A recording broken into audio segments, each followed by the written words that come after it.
Boa noite, aqui é a doutora Maria Emília e a live de hoje é sobre colposcopia. Eu vou começar explicando o que é a colposcopia. É um exame ginecológico que eu vou mostrar a foto para entender como é que ele é feito. Então, é um exame que a gente faz no consultório.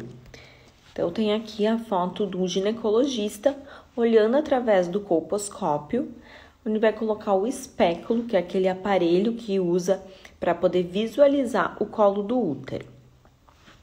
E esse exame a gente vai fazer em quais situações? Então, aqui tem só vou mostrar mais uma foto. Como é que a gente visualiza? Então, a gente coloca o aparelho e a gente visualiza ali o colo do útero. No caso, a imagem tem um desenho de um colo do útero com lesão, tá? Aqui, uma outra imagem de como que é. Então, o médico ali fazendo a colposcopia, paciente em posição ginecológica e ali o que ele tá querendo ver. E a gente faz esse exame para visualizar isso aqui, ó, que é a junção escamo-colunar, que é aquela junção do colo do útero, da parte do epitélio que fica externo, que em contato da vagina, que é o escamoso, com o epitélio que é glandular, que é o que vai para dentro do útero, tá? É isso que a gente quer ver nesse exame da colposcopia. E por que a gente quer visualizar essa região? Porque a indicação para fazer o exame de colposcopia é quando tem uma alteração no exame do Papa Nicolau. Quando tem uma alteração no exame do Papa Nicolau, a suspeita é que tem alguma lesão causada pelo HPV, pelo vírus do HPV, que é o papilomavírus humano. E o HPV, ele fica localizado ali na junção escamocolunar, que é onde tem essa transição do epitélio da parte de dentro do útero para o epitélio da parte de fora do útero. E por isso que quando tem uma pesquisa de HPV positiva, também é uma indicação para fazer colposcopia, porque até 30% das mulheres com câncer de colo de útero vão ter Papa Nicolau normal, tá? Então, a pesquisa da HPV, ela tem uma sensibilidade, uma capacidade maior de detectar o fator de risco, o risco para ter lesão do colo do útero do que o próprio Papa Nicolau. Ela é mais sensível à pesquisa do HPV. Então, quando tem essa pesquisa do HPV, é outra indicação para fazer colposcopia. Outra indicação é suspeita de pólipo endocervical. Se no exame ginecológico, quando a mulher veio para fazer, por exemplo, a coleta do preventivo, se identificou alguma imagem que pode sugerir um pólipo, essa é outra indicação para fazer a colposcopia, tá? E eu vou mostrar um pouquinho, então, as imagens de como que a gente vê o exame na colposcopia. O exame, ele tem duas partes. A primeira parte, a gente vai aplicar o ácido acético no colo do útero, que é um líquido que ele deixa as lesões esbranquiçadas, as lesões que são suspeitas. E tem uma segunda parte que a gente vai aplicar o Lugol, que é um líquido que ele deixa amarelada as lesões, tá? Então, eu vou mostrar aqui para ficar mais fácil de entender. Então, no ácido acético, uma lesão vai ficar esbranquiçada e no Lugol, quando todo o que tá marrom é porque tá normal, o que tá amarelo é porque não tá normal. É assim que a gente visualiza na colposcopia, tá?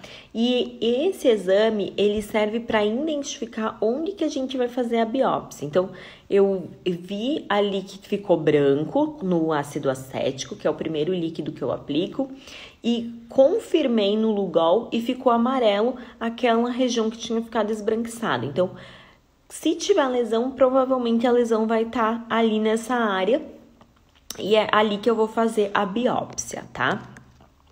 O que confirma a lesão é a biópsia. O exame da colposcopia ele serve para orientar a biópsia. A gente suspeita que tenha, mas precisa fazer a biópsia para confirmar. Por quê? Porque a colposcopia ele é mais sensível do que específico, ou seja, às vezes tem uma área que a gente acha que possa ser uma lesão e quando faz a biópsia vem normal. Então, nem sempre quando tem uma área esbranquiçada ou tem uma área que ficou amarela com a aplicação do líquido é porque realmente é a lesão. Ele serve para orientar onde é que a gente vai fazer essa biópsia, tá? E eu vou mostrar algumas imagens para ficar mais fácil de entender. Então, a primeira imagem que eu vou mostrar é de como é um colo do útero normal, né? Na colposcopia. Então, é isso aqui que a gente vai enxergar. A gente vai colocar o aparelho e vai enxergar esse buraquinho no meio, é o orifício cervical externo, que é, então, a conexão do colo do útero com o canal endocervical, que é o que vai para dentro do útero, tá? E aqui é um colo que tá normal, não tem nenhuma lesão visível nele, tá? E mostrar como é que ele o colo quando aplica o Lugol, que é o teste de Schiller, que é o iodo que aplica. Então, mulheres que têm alergia ao iodo não podem fazer essa parte do exame, eles só vão fazer com o ácido acético. Então, no Lugol vai ficar tudo marrom, né? Ficou tudo marrom é porque tá normal. E como que é quando tá alterado? Então, aqui eu vou mostrar uma lesão. Antes de eu mostrar a lesão, eu quero mostrar outra coisa que é ectopia. Até tem uma das perguntas que é justamente sobre isso. Eu vou colocar a pergunta aqui também. O que é ectopia? É grave, pode sumir sozinho. Então, ectopia é quando aquela parte de dentro do útero, da junção escamocolunar, acaba se exteriorizando, vindo para fora, para o colo do útero, tá? Então, essa parte do canal acaba vindo para fora. Isso é o que a gente chama de ectopia do colo do útero. É uma lesão benigna, ou seja, é normal. A única questão da ectopia é que ela pode facilitar a contaminação com doenças sexualmente transmissíveis, como HPV, clamídia, neisseria, que é gonorreia. Então, a ectopia, ela tem essa facilidade. Eu faço uma analogia para ficar mais fácil de entender isso. O tecido glandular, que é esse da parte de dentro, ele é um tecido mais delicado, como, por exemplo, a mucosa da boca. E o tecido escamoso, que é esse da parte de fora, é um tecido mais resistente, tipo, por exemplo, a pele, tá? É mais fácil adquirir uma infecção na boca, a fazer um machucado na boca, que é na parte de dentro, aqui na mucosa, ou na pele fechada. Então, na mucosa, é a mesma coisa a ectopia, por isso que é mais fácil contrair alguma doença sexualmente transmissível na área, uma mulher que tem ectopia do que uma mulher que não tem.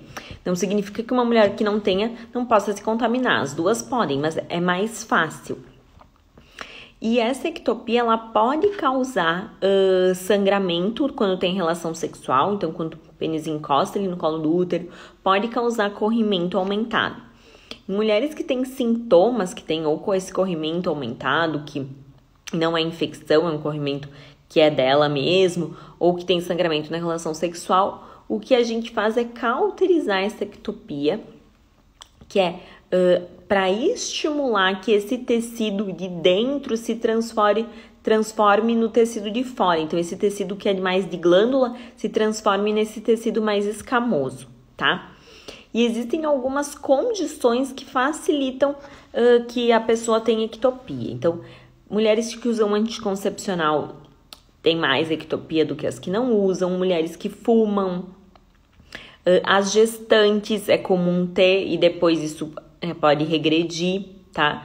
No puerpério, então pós-gestação também é comum de encontrar essa questão. Mas elas é uma lesão benigna. Agora eu vou mostrar as lesões que são alteradas na colposcopia, tá? aqui, então, aqui nessa imagem a gente consegue ver ali onde tem a flechinha, uma área mais esbranquiçada. Então, aqui foi aplicado o primeiro líquido, que é o ácido acético, e ali ficou mais esbranquiçado. Essa é uma lesão no colo do útero de baixo grau, um NIC1. A gente sabe porque foi feito biópsia, porque só olhando a gente pode suspeitar que é uma lesão grau 1, mas a confirmação é feita com a biópsia. Então, ali que tá a lesão é ali que vai ser biopsiado. Vou mostrar como que é uma lesão grau 1 no teste de Schiller, no Lugol. Então, na segunda parte do exame, a gente vai aplicar esse iodo e ali onde ficou amarelado é que tá a lesão, certo? Essa é uma lesão de baixo grau, ele vê que fica esbranquiçado, mas só um pouquinho no ácido acético e fica um pouquinho mais amarelado. Eu vou mostrar agora a lesão de alto grau, é bem visível para ver a diferença, como aqui é mais sutil do que na próxima imagem. Então, agora, uma lesão de alto grau. Então, aqui, primeira parte do exame, que é o ácido acético. Então, ali ficou uma área mais esbranquiçada, um pouco mais forte. Quando é uma lesão mais grave, ela aparece mais rápido quando a gente aplica o líquido, tá? E ela demora mais para sumir, porque tem um tempo. Quando aplica o líquido, demora um tempinho para aparecer e depois de um tempo ela desaparece, tá? Conforme mais grave for a lesão, mais rápido ela aparece e mais tempo demora para desaparecer essa área esbranquiçada. E aqui no Lugol, como é que fica? Então, ali tem uma área mais amarelada, amarelo nacarada, né? Tem do lado ali uma área alaranjada. Essa área alaranjada, ela é normal. O que não tá normal é essa mais amarela que tem a flechinha, tá? E é ali que vai ser feito a biópsia. Uma outra imagem para ficar mais fácil de entender, então aqui, mesma coisa, ali onde tem a flecha, no ácido acético, essa área mais esbranquiçada é onde tem a lesão, e ali no teste de Schiller, Lugol, iodo, é tudo a mesma coisa, é o mesmo nome para a mesma parte do exame. Ali onde tem a flecha é a área que corresponde à primeira parte do exame do ácido acético, a correspondência no Lugol da mesma alteração, e é ali que vai ser feita a biópsia, tá? Eu quero mostrar agora como que é uma imagem do câncer, ó. Aqui é um caso que já é câncer, é bem diferente das primeiras duas imagens, que são lesões que são microscópicas, que a gente só enxerga na colposcopia. Quando é um caso de câncer invasivo, no exame ginecológico habitual, que coloca o espéculo, já dá para conseguir visualizar, porque é uma lesão grande, é uma lesão facilmente visível, não precisa ter o colposcópio, que é aquele microscópio que tem lente de aumento, tá? Uma outra coisa que a gente consegue ver na colposcopia é quando tem pólipo. Essa é uma imagem do meu consultório, a primeira imagem, então, é uma imagem real, a segunda é uma correspondência em desenho, né? Ali tem o pólipo e um coágulo, porque esse pólipo, ele estava sangrando e acabou formando um coágulo, que é algo muito comum quando tem esses pólipos endocervicais que saem pelo colo do útero, ele está associado com sangramento. Essa paciente, ela tinha sangramento toda vez que tinha relação sexual, então, porque encostava no pólipo e acabava sangrando, tá? Existem pólipos que são da parte de dentro do útero, que são os endometriais. Esses a gente não consegue ver no exame da colposcopia. E existem os pólipos endocervicais, que acontecem de 2 a 5% das mulheres vão ter pólipo endocervical.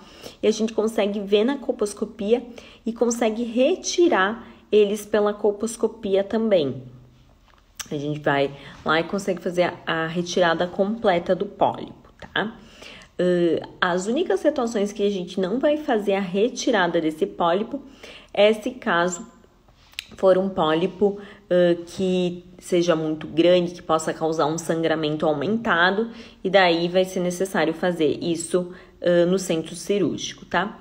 Isso é uma minoria dos casos, a grande maioria a gente consegue fazer a retirada no consultório nesse exame da colposcopia. Vamos para as próximas perguntas aqui que eu tinha recebido. Então, quem teve PCR negativo para HPV tem necessidade de fazer a colposcopia para ver lesão subclínica? Sim. Quem teve PCR positivo tem que fazer colposcopia.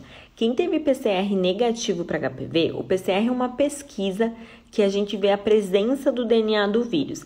Se o PCR está negativo, não tem necessidade de fazer colposcopia, tá? Porque a gente não está procurando lesão. A única exceção a essa regra é se caso for uma pessoa que está em acompanhamento de alguma lesão do colo do útero que foi tratada. Por exemplo, a pessoa fez um CAF, que é aquela cirurgia para retirar uma lesão do colo do útero, um NIC2, um NIC3, que são lesões de alto grau, e ela está fazendo acompanhamento com Papa Nicolau e colposcopia de 6 em 6 meses, e esse acompanhamento é feito por 2 anos. Nesse caso, mesmo tendo um PCR negativo para HPV, a pessoa vai fazer colposcopia. Agora, se for um exame que foi feito, esse PCR para HPV, de rastreamento, então junto com o Papa Nicolau e deu um negativo, não tem necessidade de fazer colposcopia. Deixa eu ver que passou uma pergunta aqui. É indicado em espessamento de endométrio também? Então, o que é o espessamento de endométrio? É quando o endométrio é a camada interna do útero e quando ela está grossa. Então, não, a colposcopia não é indicada em espessamento de endométrio. Para espessamento de endométrio, o que a gente faz é uma histeroscopia, que é um exame que coloca uma câmera dentro do útero para conseguir enxergar esse endométrio e consegue, inclusive, fazer biópsia se caso tiver alguma alteração. Então, próxima pergunta. Aqui. Câncer de colo de útero, eu já mostrei a imagem. Ascos no preventivo e colpo sem biópsia. Médica não viu nada. Devo me preocupar? Então, o que é o ascos? Os ascos é quando é uma alteração do Papa Nicolau, do preventivo, em que o patologista viu que tem uma célula que está atípica, ou seja, que não está normal, e ele não sabe dizer se isso é por alguma lesão, por HPV, ou se é uma inflamação, ou se é uma atrofia, que é o ressecamento que acontece pós-menopausa. Nesses casos, a indicação é fazer uma pesquisa de HPV. Porque quando a gente tem uma pesquisa de HPV negativa com uma colposcopia normal, provavelmente esse ascos não é nada, foi uma situação ali de uma inflamação, um corrimento ou essa atrofia que causou essa alteração no Papa Nicolau e não uma lesão, tá? Então, aqui o que eu faria é essa pesquisa de HPV para poder definir. Quando tem um ascos, o que a gente faz, a gente acompanha com Papa Nicolau e colposcopia de 6 em 6 meses até ter 2 exames normais. Então, tendo 2 preventivos normais, 2 colposcopias normais, a paciente pode voltar a fazer o rastreamento habitual e não precisa mais se preocupar. Então, próxima pergunta. Vamos ver aqui.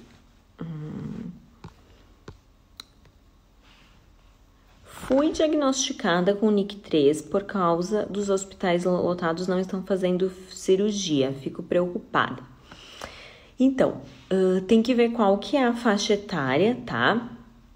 NIC3, a gente realmente tem que fazer a cirurgia da conização do colo do útero, do CAF, né? Uma exceção a isso seria mulheres com menos de 25 anos, pode ser feito laser para tratamento desse NIC3 se a lesão for completamente visível, tá? Mas realmente precisa ser tratado.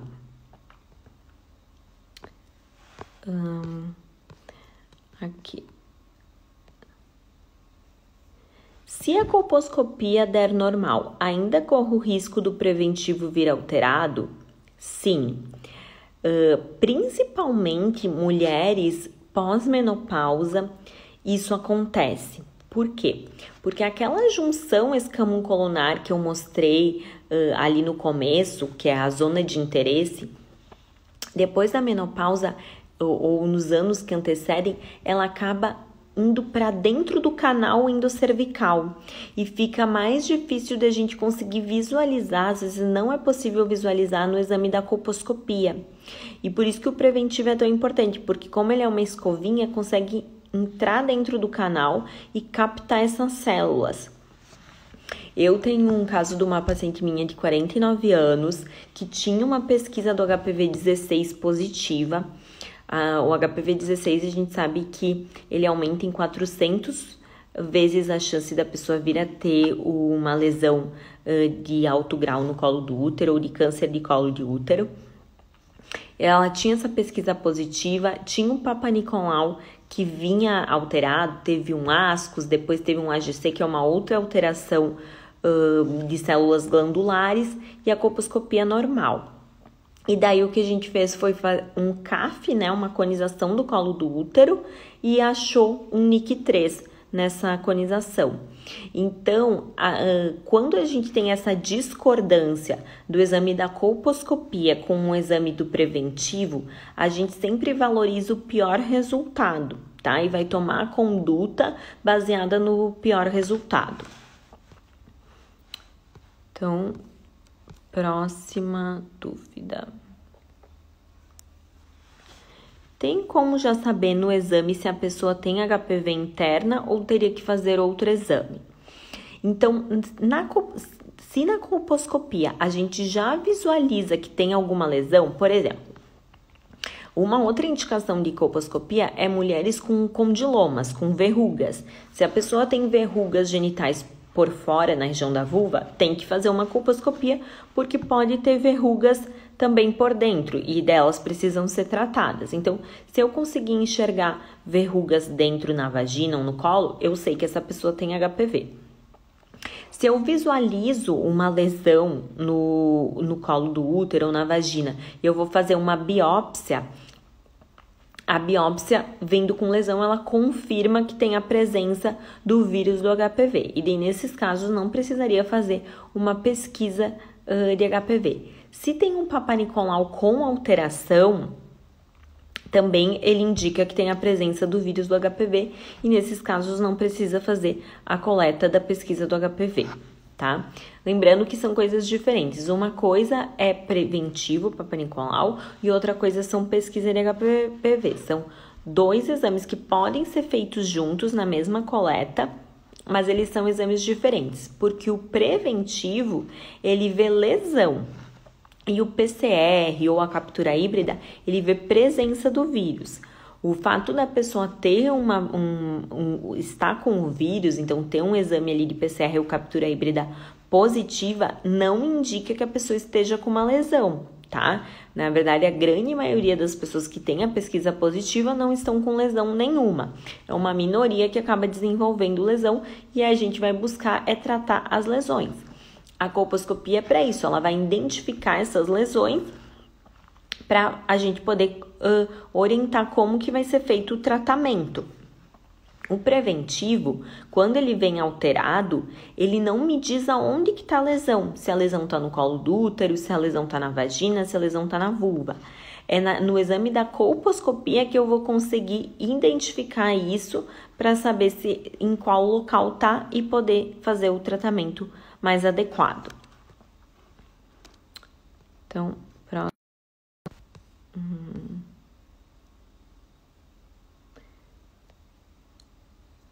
Em quais casos é indicado a colposcopia? Então, principal indicação, preventivo alterado. Outra indicação, pesquisa de HPV positiva. Outra, suspeita de pólipo no exame ginecológico. ou para fazer a retirada do pólipo no exame ginecológico. Presença de condilomas, de verrugas genitais. Outra indicação é uma suspeita de uma ectopia no exame ginecológico.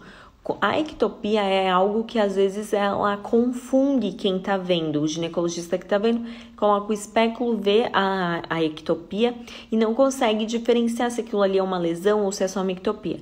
Então daí a gente faz o exame da colposcopia para conseguir fazer essa diferenciação. Se necessário, faz a biópsia para conseguir entender e esclarecer o que está acontecendo. Próxima pergunta.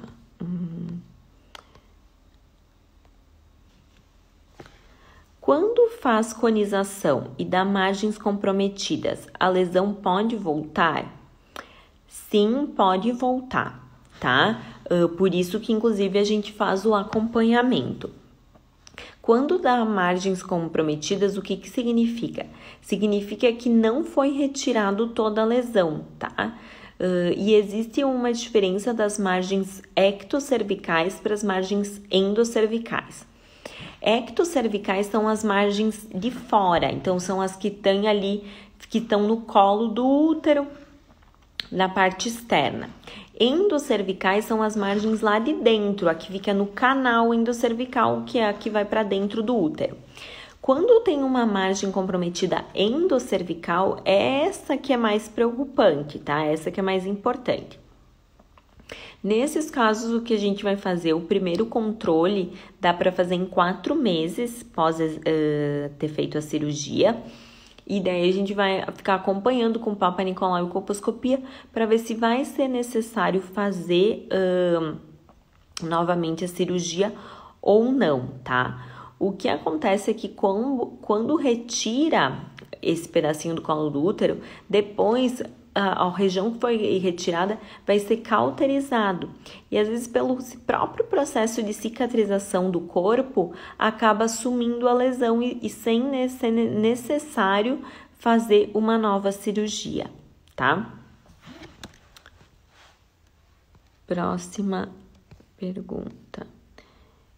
Então, aqui tem umas perguntas que estão repetidas, que é o que é ascos no Papa Nicolau, eu acabei já repetindo, como é feita, para o que serve, pólipo, deixa eu ver se ficou, deixei passar alguma, não, acho que eu falei tudo o que eu queria falar. Então, resumindo, o exame da colposcopia, ele é muito importante porque ele nos ajuda a identificar precocemente lesões que têm um potencial aí de evoluir para câncer de colo de útero.